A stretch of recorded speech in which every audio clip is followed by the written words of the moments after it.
Welcome to the Weekly Wars podcast, where two guys who talk about Star Wars way too much have decided to record it and let you listen. Be sure to check every Wednesday to get the latest episode. And now to Zach and Rhett. Welcome to Weekly Wars, your weekly dose of all things Star Wars. I'm Zach. And I'm Rhett. Hey everyone, how's it going? We're super excited this week, as most of the internet is. Because Rogue One, a Star Wars story. I'm pretty excited. Even Stephen Colbert is pretty excited. Did you see that clip yet? Oh, no. God, I feel so out of the loop now. But I can imagine. It was pretty brief, but he was all like, all this presidential crap is going on. Cruz is surging, Sanders is surging, but most importantly, there's a Rogue One trailer. Screw it all. Elect Felicity Jones as president. Heck yeah. I wouldn't mind looking at that every day. I'm just saying. Zach would actually watch the State of the Union. Oh, gosh. Would I? Probably. So yeah, the trailer dropped just a few days ago. I think 5 days ago or so. We're pretty sure you've seen it, but we are going to put a link in the description just on some random case that you haven't. You'll probably want to watch it again anyways. Yes, exactly. Or I've seen it like 10 times. Yeah, I've seen it a few times. But yeah, we wanted to talk about that since that's obviously a very hot button topic for Star Wars right now. And mostly just not that we want to do a comprehensive analysis, but just go over our reactions to it. We don't want to be shedding any crazy amount of insight or anything, but we aren't doing a frame by frame. You can go to IGN.com for that. They usually do a frame by frame. Nobody has that kind of time except for people paid to do that. But anyways, so I'm actually super excited. In fact, currently, maybe it's just because it's newer, more recent, but after watching that trailer, I'm more excited for Rogue One than I am for Episode 8. I have to say, I think in the comparative timeline of like when we were waiting for Force Awakens to come out compared to now that we're waiting for Rogue One, I would say I'm more excited for Rogue One just because I think there's still a little bit of fear with The Force Awakens. I didn't know how it was going to turn out. And it was J.J. Abrams, and it's like he can be kind of hit or miss as a director, for me at least. So seeing the teaser and the first real trailer for Force Awakens, I was like, oh, that's cool, but that could still suck. Yeah, I think trailer. Right now I'm still riding the high of Force Awakens. So seeing this trailer, I'm like, it's just gonna be awesome. When I saw the first trailer for Force Awakens, I was all like, is this a joke? This is like, I wondered if it was a Saturday Night Live prank or what. Like, I was just really surprised. Well, and yeah, I think a part of that is that they were so closed, tight-lipped is what I mean to say about Force Awakens, that with the trailers and the teasers, they couldn't show you any flippin' thing. But with this, I think they're feeling a little more free, and it's in a time period that people are more familiar with. So they are much more, I mean, not much more, but they are more open with their things. They're able to show more of these epic scenes.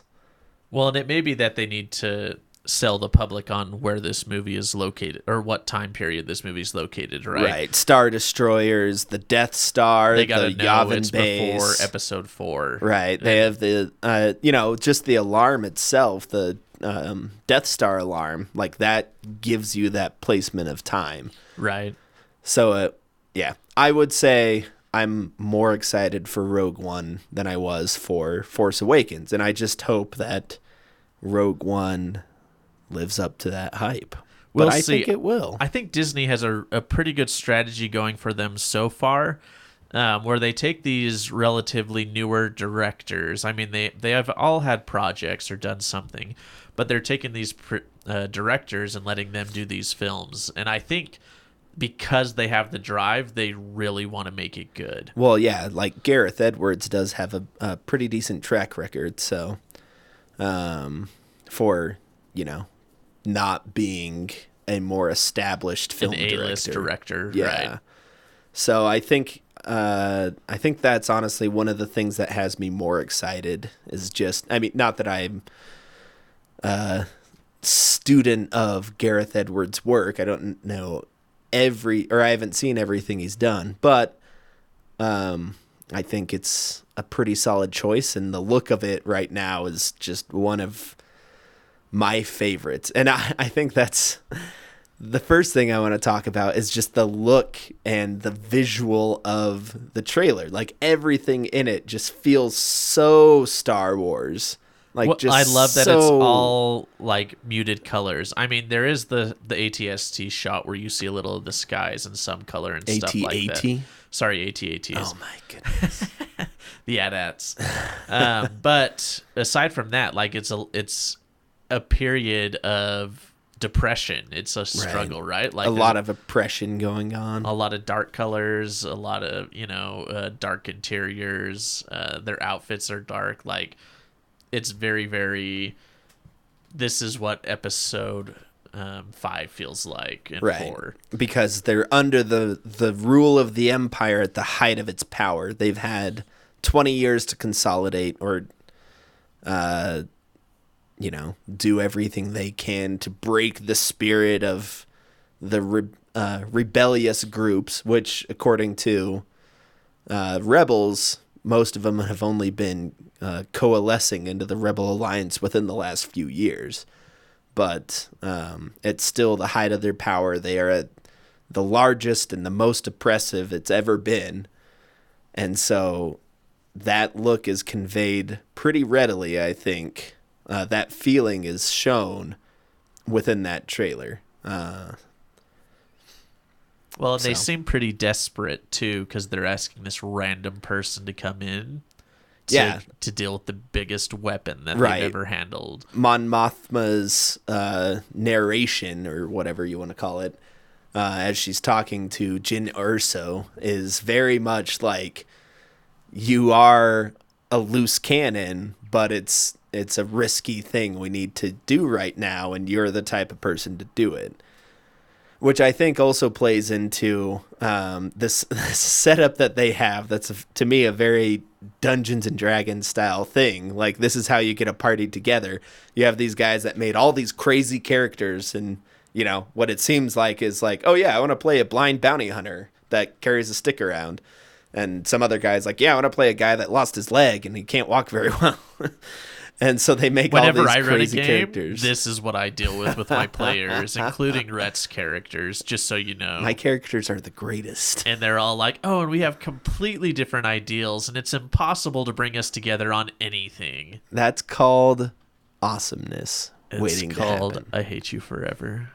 But you have these varying characters that they bring together. And, a couple of them are obviously aligned with the Rebel Alliance. Diego Luna's character, and it seems Jyn Erso, to an extent, is part of the Rebel Alliance. And then these others seem like they're bounty hunters, and they're just hiring them because they could be expendable, I guess, or something. That's kind of the feel. I guess that could definitely change. But which is interesting, because how do you say, we need to send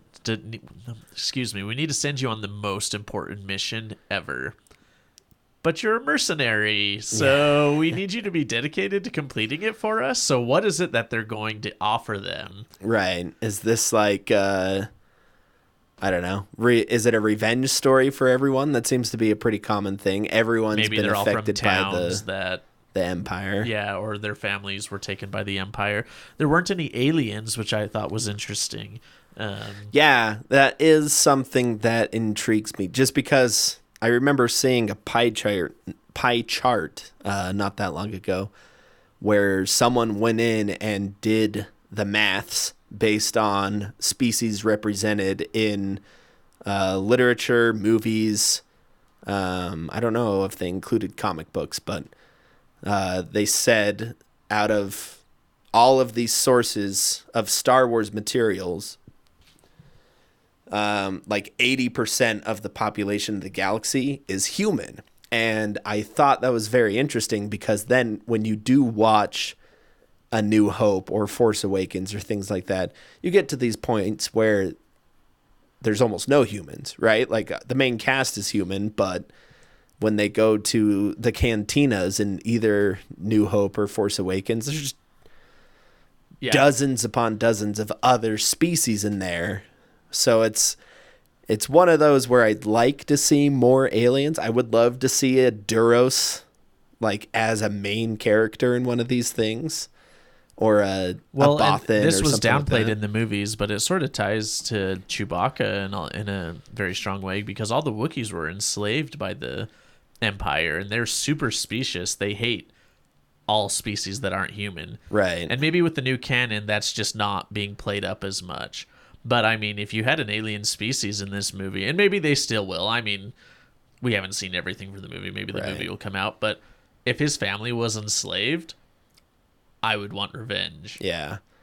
It would be interesting, too. I don't know how likely it is, but if Donnie Yen is, in fact, blind, like it looks like he could be, there's also the possibility that he's like a Mira Luca, right? Which is a very fun prospect. I didn't even think about that. He could totally be a Mira Luca. Right. According to legends, it's not. It's not currently canon. He's not. Right. But he doesn't have any eye coverings, so that's the only thing that makes me think he might not be. But at the same time, like, how would you explain any character being an excellent fighter in Star Wars with the Force? So right.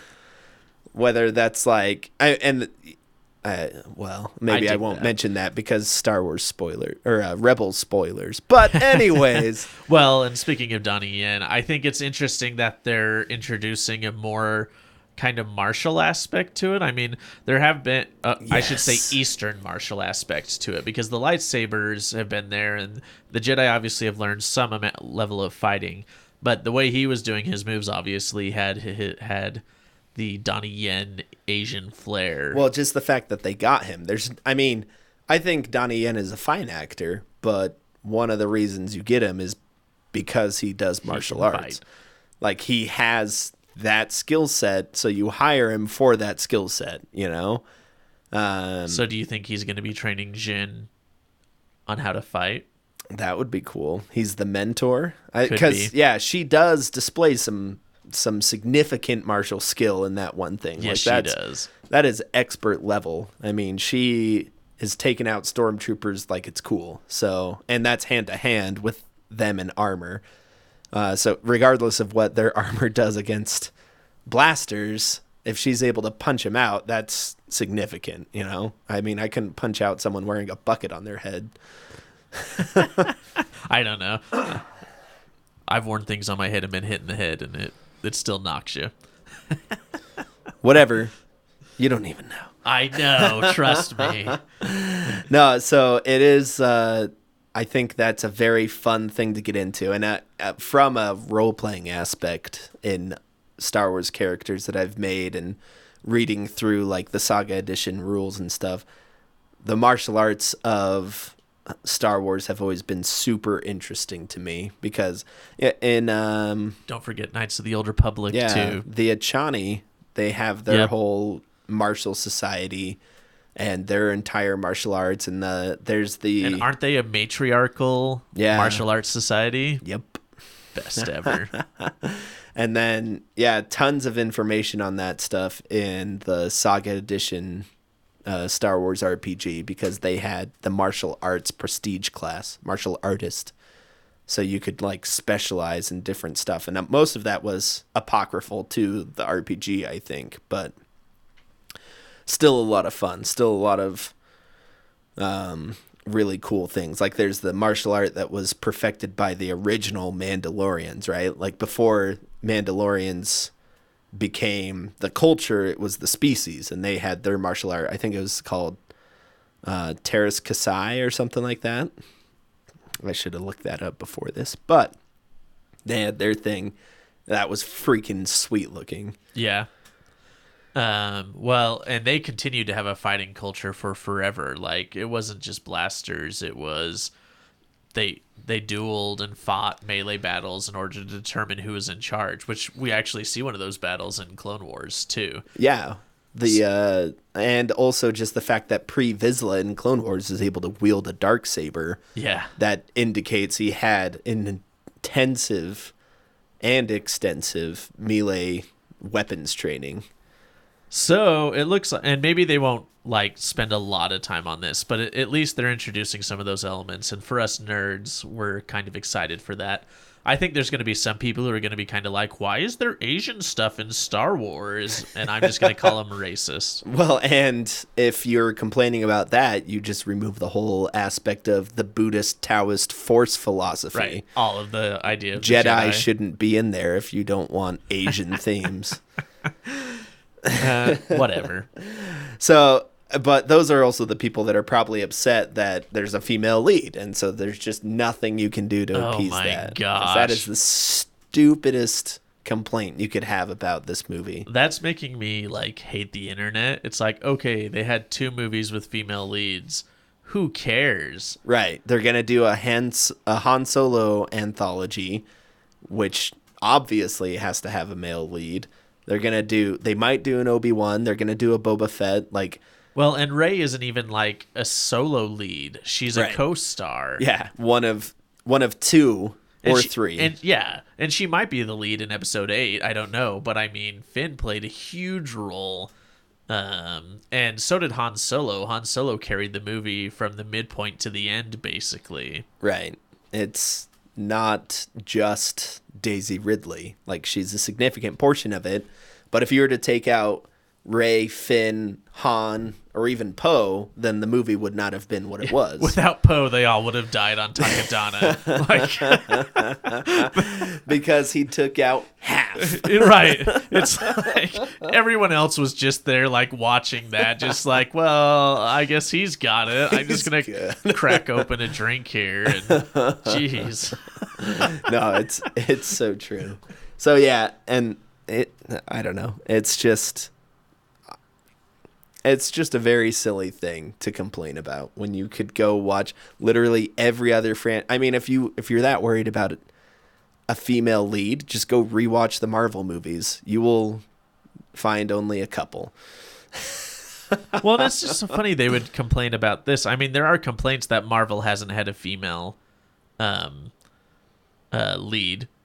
Female solo film. But how many movies have there been in recent history from Marvel where they haven't had it? Like, it's about time. Yeah. Oh, yeah. It's way past time for a Black Widow movie or the Captain Marvel movie that they're supposed to be doing soon. Like, go complain about that. Yeah. That there's not a female lead for Marvel. Not that there is a female lead for Star Wars. Right. It's totally fine. And Star Wars does have a very good history of strong female characters. So why not just keep going with that? It's not like it's a new thing. Yeah, and like you said, they're going to have the Han Solo stories, and there's rumors that there's going to be a Boba Fett story. So they're just taking the characters that they think are awesome and letting them have their story. Yeah. Nothing wrong with that. Get over it. Get over it. I did want to bring up, I think it's pretty cool that the actress that plays Mon Mothma is the same actress who played her in the deleted scene from Revenge of the Sith. Yeah, I think there's a lot of us nerds who are pretty happy about that. Just, I don't know, I don't remember which behind the scenes. But yeah. I think it's great for the actress, too, because it sucks to get cut out of a movie. Right. It's paying homage to her original work. It's keeping things in line with the prequels because they are still canon, and it's just cool that it's Mon Mothma too. Like, to have that character that was, I mean, she's such like her style and design is such an 80s sci-fi design. Like, she reminds me of like the older version of the, what is it, from Neverending Story, the Star Child or whatever, the princess that rules I don't remember thing. her. Well, the character names her at the end. I don't remember what the name is, though. But yeah, so it's like, that's what she reminds me of. Like, it's just such an 80s thing, but it's awesome that she's included too. Yeah. Well, and it seems like she'll actually play a significant role instead of just an appearance in a deleted scene. Yeah. Yep. That's pretty sweet. So I dig that. We were asking who we thought and who you thought the cloaked figure in the trailer is. Towards the end of the trailer, you see a cloaked figure kneeling down or moving up into a room and kneeling down Before some tube that looks kind of like a back-to-tank. I wonder if he's kneeling before Darth Vader, or he could be kneeling before a projection, a hologram generator. I feel it very likely that it's some sort of, because of its resemblance to a back-to-tank, it seems like it's some sort of regenerative It's a medical assemblage tool. Yeah, and so that could be either Palpatine or Vader. It's like maybe Vader needed some time out of the suit because it sucks, so he goes in there, right? Or Palpatine just because he's getting old and he got self-electrocuted. So I think it's very possible. Someone should have told Palpatine to stop firing. It's like, No, hey, you should this isn't stop. working out, dude. You should stop. It's obviously not working. So, but the presence of the Imperial Guards is It implies definitely that an it's indicator. someone of that level of rank. Right, it would have to be. So who's the person in the outfit? I'm guessing it's an Inquisitor. That's I my think it's best very. guess. I mean, at this point, it seems very likely that they're going to continue this tradition in the Empire of having a high-ranking military officer working with some sort of Force sensitive in the vein of So you have Moff like Grand Tarkin, Moff Grand with Moff Vader, Tarkin. right? And then you have Hux and Hux. Ren. Yeah, that makes sense. I feel like that's what it's Well, going to be. even in the Republic, during the Clone Wars, that's what they did. They had the military, and they had a Jedi assist them in making decisions and on their missions, too. Right. I never made that connection. That continues through the Empire. That's what we do. Break new ground. So yeah, I think that's extremely possible that it is some type of Inquisitor, which will be very fun to see live action. And I think that's made even more possible by Rebels, because Rebels makes great use of the Inquisitors. So Well, to and what bring it them does, to and how live they action. use it in Rebels is so that obviously they just can't kill Darth Vader. If he's the bad guy, they can't defeat him, so they have to personify the bad guy through these Inquisitors. Right. So in Rogue One, is if this is an Inquisitor and the bad guy, it allows them to be able to kill him without ruining continuity. Yep. Or defeat the bad guy. Yeah, that's what I'm leaning towards right now. And especially because I don't think it's Darth Vader just because he's wearing a hood. Like, Darth Vader doesn't have a hood, so. And he's never really, I would be really surprised if it was Vader. Yeah. I think it would be the Emperor before it was Vader. The Emperor coming to see Darth Vader. I find that a possibility. I just think in that shot, at least, the character looks too large to be the Emperor, because the Emperor's kind of a smaller. Right. Like, he's a subtler menace, I guess, where as opposed to Vader, who is a large brute menace. Anyways, so yeah, tell us what you think about that cloaked figure, because that is probably one of the more elusive ideas to be brought from the trailer. It's interesting, that's for sure. Some people have talked about how Jyn Erso is the mother of Rey. They think that's a theory. And I guess Daisy Ridley kind of debunked it.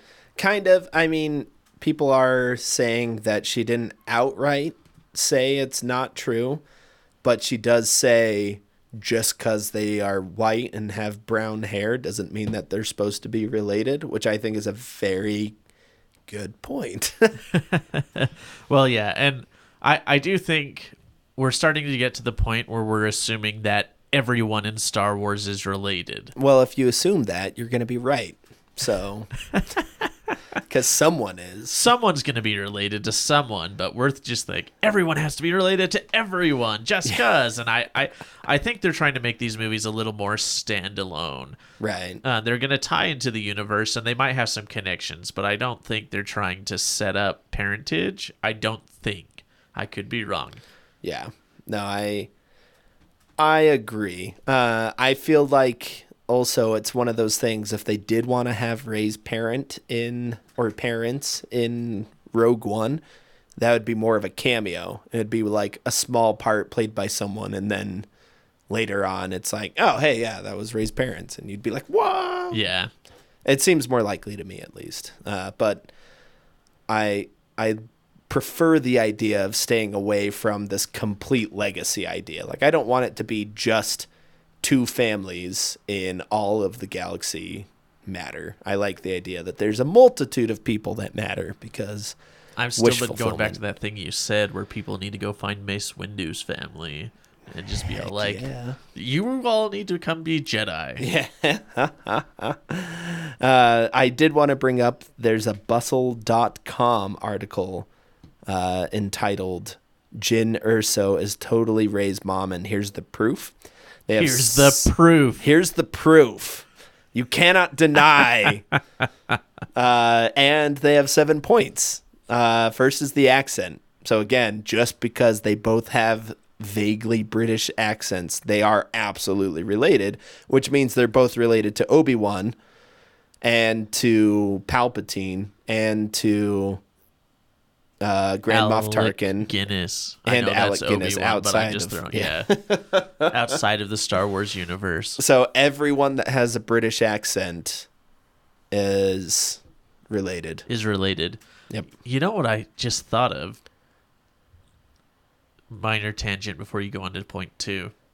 In the Star Wars: The Old Republic MMO, British accent characters are Imperial and American accent characters are Republic.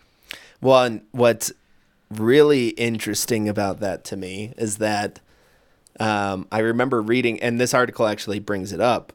It says that Rey has a Coruscanti accent. And I remember reading that years ago about Obi-Wan. Obi-Wan's accent is a Coruscanti accent. So if that's the case, why the devil do the Imperials have the Coruscanti accent? Like, what? How does that make sense? Doesn't make a lot of sense. I don't know. So I guess it depends where they come from. But yeah, I know why they did it for the Old Republic. It's because British people sound evil, so it's easy. But anyway, it was just really funny playing this spy character in that game because you switch your accent so people don't know you're an Imperial. Yeah, so you're an American when you're trying to be. When you're trying to be someone else. It's really funny. But that's just because America is freedom and Britain is tyranny. Wow. Hey, no, that's what we have BioWare's international saying, listeners, so we're not saying that. No, I'm not. BioWare said BioWare is saying that. Okay, as long as we're clear on that, take it up with BioWare. Okay. Anyways, point 2, family resemblance. It says they could play sisters in another film. So that means she's also a Skywalker. She's an Erso and a Skywalker because Padme and Leia can both be. Yeah. So, there you go. The buns thing. One of their proofs is the denial that Daisy Ridley has is a proof. So her saying that they're not related is proof that they are related because celebrities lie. See, that's funny. What I think that means is it means nothing. Like, that's the only way you can interpret it. Because some of them are contracted to lie. And then you have the guy I can't remember his name, but the guy who plays General Zod. He just Michael Shannon. Yeah, Michael Shannon. He just flippantly lies. Yeah. just to mess with people. He's all like, oh, yeah, we were fighting Darkseid in the movie in the scene I did, and everyone's like, what the crap? And then they find out it's just total bull crap, and then he has to apologize later because anyways. I don't blame him though. I would either. Totally, that's the just ultimate make troll. Crap up. but some of them are contracted to lie or contracted to say no. My understanding is that Talia, gosh, now I can't remember her name from The Dark Knight Rises, was contracted to lie and say she was not Talia. Marion Cotillard? Yes, she was contracted to say that she was not Talia. Right. No, it's just a thing. Like, they do whatever they want to keep the secrets that they want. So Right. it literally means So nothing. she could be lying, she could be contracted to lie, or it could mean nothing and she's just saying, no, this isn't really it, or as far as I can tell. Yeah. So nothing is what we get from Yeah, that. nothing. That's proof number 3, nothing. Then we have the timeline, which would match up. It is entirely possible that Felicity Jones is of an age that she could give birth to Ray within the next 15 years. It's reasonable. It's reasonable. It's not super outlandish to say. The sacrifice, since Jyn Erso is a rebel soldier, she knows about the cost of war, so she would be able to make the sacrifice of leaving her baby somewhere. And this one is what I find just silly. Well, the last two I find imminently silly. Kylo Ren recognized Rey because Rey is related to Jyn Erso, and Jyn Erso is important to Darth Vader's story. So that... My friend's uncle's dad owns a company that I buy food from, so I know who he is. Yep, there you go. See? That it makes sense. I'm good. So that's a bit of a stretch. So that's proof. And then the last, which again is not proof, this is totally an opinion, this is not a fact. Rey's parentage is important. That's not even proof of anything. Right. And so they say that Colin Trevorrow recently told E.T. I'm not sure what E.T. is. I'm not super hip to the now. Entertainment Tonight? Oh, possibly. Yeah, let's go with that. The reveal of Rey's parents was important to the entire galaxy.